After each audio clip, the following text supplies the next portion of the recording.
Hi guys, it's Dual Star. Sorry, let me fix my phone. Okay, I know it's been forever and a minute. Sorry. I know a couple of you guys had sent me messages on Instagram saying that you guys missed me, and I missed you guys too. So I thought I'd make a video. I have a long drive today, so yeah, I thought I'd make a long video.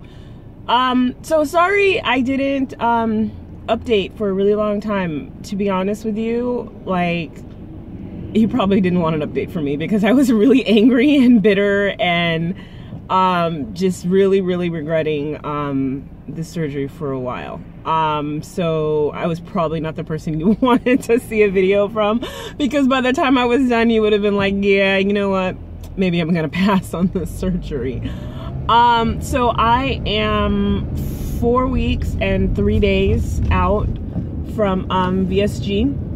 I'm driving, so I'm gonna make an attempt at my stats because it's been a while. So I had surgery on June 11th at Kaiser Harbor City with Dr. Belsberg. I am 5'7.5", and my starting weight the day of surgery was 287. And I just weighed myself this morning and I am 262.2. Really bad at math, so I'm gonna let you guys figure that out. I think it's something like 20 something pounds, 22, 23 pounds. I have no idea. So that's my stats for that. I started at a size 22. I am a size 18 now. And I can fit into some 16s if I do the whole lay on the bed and shimmy up the jeans. But I don't want to walk around like that. So size 18. I am, okay, so let me see, where do I start? So, me regretting the surgery. So when I got out of the hospital, I was in the hospital for a little bit longer just because I had issues with keeping food down. And then I came home and I was in a lot of pain from the incisional site. I mean, from my drain site. I left the hospital without a drain. But where they put the drain in, I had a lot of pain, like internal pain, which is really weird because it didn't hurt on the outside, it was like inside. So I would be like walking and like I couldn't walk more than like, I'd say 30 feet without being in a bunch of pain. And it was woo, yeah. And then I couldn't when I left the hospital, they gave me liquid codeine, but I couldn't keep it down because I couldn't keep food down. So all I could do was just kind of sit there in pain. So that kind of sucked. So that was one of my issues. And then I had, as you guys saw from my last video, I had a really bad case of the foamies, which sucked. That lasted for about, I'd say, a week. And then after that, I was fine. I've kind of gotten into the swing of things. What I struggled with the hardest was just food in general. Just like nothing was good, nothing.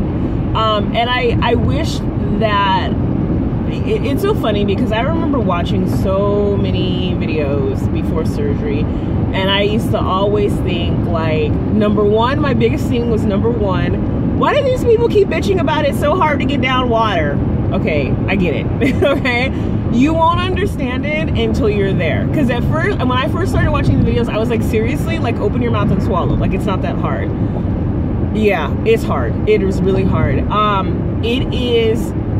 I'm gonna explain what it's like for me so that I can maybe help some other people who are like me, who just didn't understand. Okay, so the reason it's so hard to put down water is it feels like your esophagus is tight, is really tight. So every time you take a sip of water, it sits right here in your throat. It feels like you just swallowed a piece of bread without chewing it and it got stuck in your throat. That's what it feels like with water. So when they say sip, the reason you can't gulp is because even those little sips get stuck. So then what would happen with me was, I guess I was taking nobody explained to me like how to sip.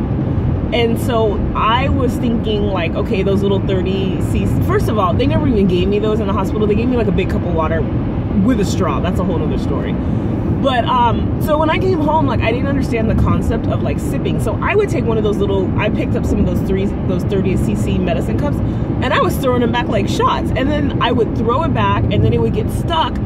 And then the only way for me to get rid of it was to throw it up. So I was constantly drink, throw up. And then I can't handle water, like by itself, no water. It has to be, I can't handle water, I can't handle Crystal Light. The only thing that works for me is tea, like hot tea works really well for me. And then the cool thing with the hot tea is you have no other choice but to sip. So it makes it a lot easier with getting in your fluids. That works for me. And then they have this Gatorade called Gatorade, I think it's Gatorade 2, the low calorie Gatorade. That doesn't work for me either. I have to do the regular Gatorade and then do like this much Gatorade with like 8 ounces of water. That will work for me, and then I can get that down. So getting in the water, that was the one thing that I wish somebody had. I wish I had understood a little bit more of what people were talking about. Also, the whole food thing, they weren't kidding when they said your taste buds change. Because me, like, to be honest with you, I hate food now. I can never find anything that I'm just like, oh man, this is awesome, this is so good. It just doesn't exist for me anymore. Everything, like, eating now has turned into a chore. It's like I see food and I'm like, oh wow, that looks so good. Yeah, don't get me wrong, the cravings of food, like, is not gonna go away. You're still going to see like that burger commercial and you're gonna be like, oh my god, I want that burger, that it looks so good. But then when you eat it, it's just like, ugh. It's not even, I can honestly say I have not found anything that it's just absolutely amazing, that I could just eat over and over and over again. There's a lot of things that I still can't tolerate. Okay, so I met with my dietitian last week and my surgeon, and they advanced my diet pretty quick. So I'm actually on regular foods, have been on regular foods for the last week.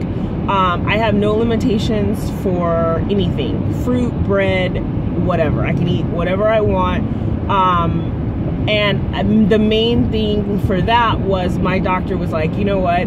You're barely eating, you're barely drinking. Like, at this point, I don't care what you eat or drink as long as you drink something and eat something. So he pretty much just let me loose. So I started trying a bunch of different foods. Didn't really care for anything. My food on a daily basis consists of Gatorade. I do a lot of Gatorade.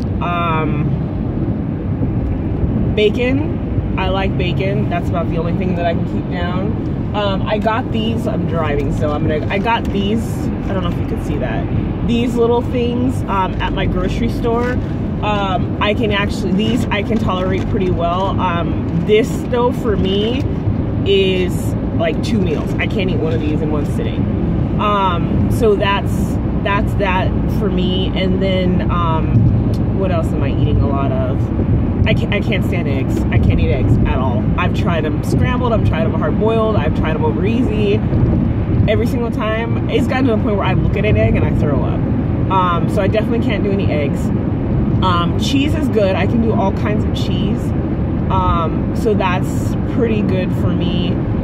Some things I've tried also, surprisingly, bread is fine. I had a grilled cheese sandwich, half of the grilled cheese sandwich, and I was actually able to eat all of the half of the grilled cheese sandwich, which is weird. What else is good? That's, to be honest with you, that's about it.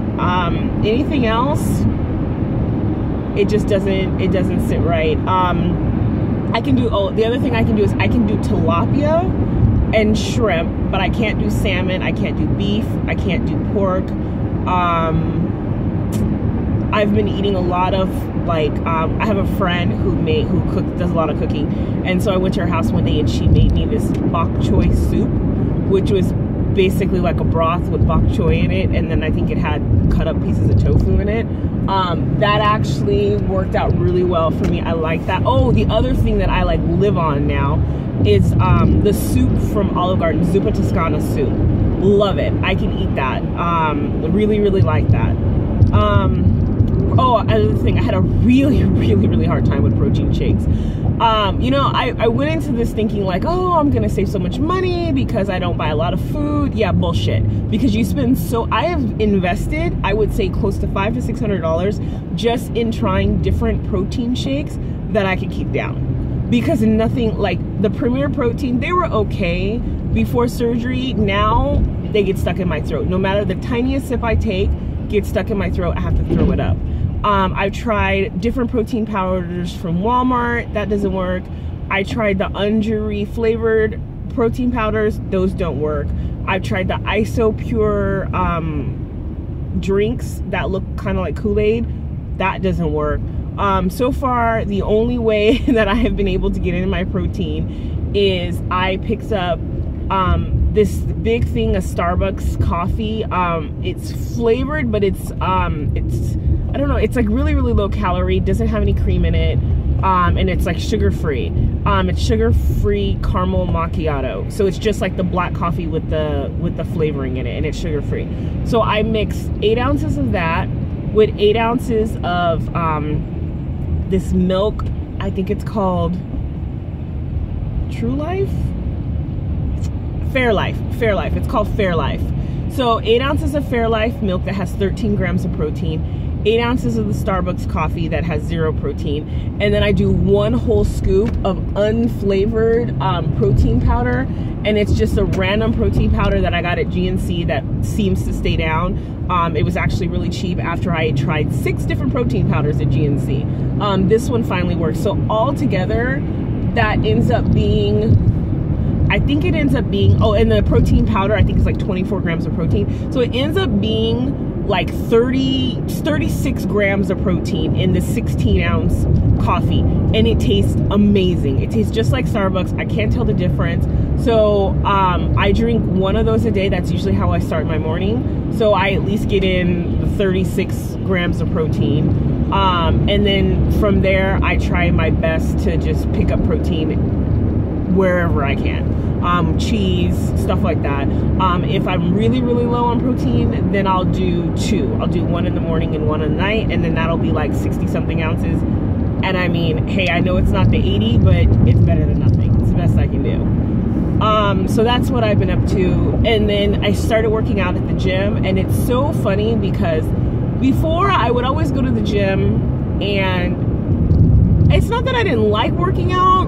My hardest part was getting there. Once I got there, I enjoyed it, but it was the going that was the problem. But now I've been going to the gym since week 2. I go every day. I love it. I absolutely love it. I found things that I really enjoy. My newfound like best friend at the gym is the rowing machine. That thing is amazing. It's a freaking beast. I love it. I usually do half an hour on the rowing machine, and I love it because it works your legs, your abs, your arms, your back, basically your whole entire body all at once. So it's like you kill 2 birds with 1 stone, and it's cardio. So I do 30 minutes on the rowing machine, and what I do is I do 2 minutes of rowing at the highest intensity as fast as I can, and then 1 minute of rest. Then 2 minutes of high intensity as hard as I can, then 1 minute of rest. So I do that off and on for 30 minutes. And then after I finish the rowing machine, then I go to the free weights, and I work my arms, and because that's what I'm most concerned about is my arms. So I work my arms there. And that's it, and I'm out the gym. I'm usually out in like 45 minutes. And the thing is, like, I can totally see my body changing. Which brings me to my next topic, which was, the other thing I wish somebody had told me about surgery was there's something called the dreaded 3-week stall. Yeah, I hit it. So basically what it is you're losing, and then all of a sudden you hit this 3 weeks, the 3rd week, where nothing changes. The scale doesn't move. And for me, I actually gained 1.5 pounds. Scared the shit out of me. I was like on the phone with my surgeon, it's not working. I was like, what the fuck? you know? And I was like working out like hard, and everybody kept saying, oh, it's muscle. And I was like, fuck you, it's not muscle. Like I'm pissed.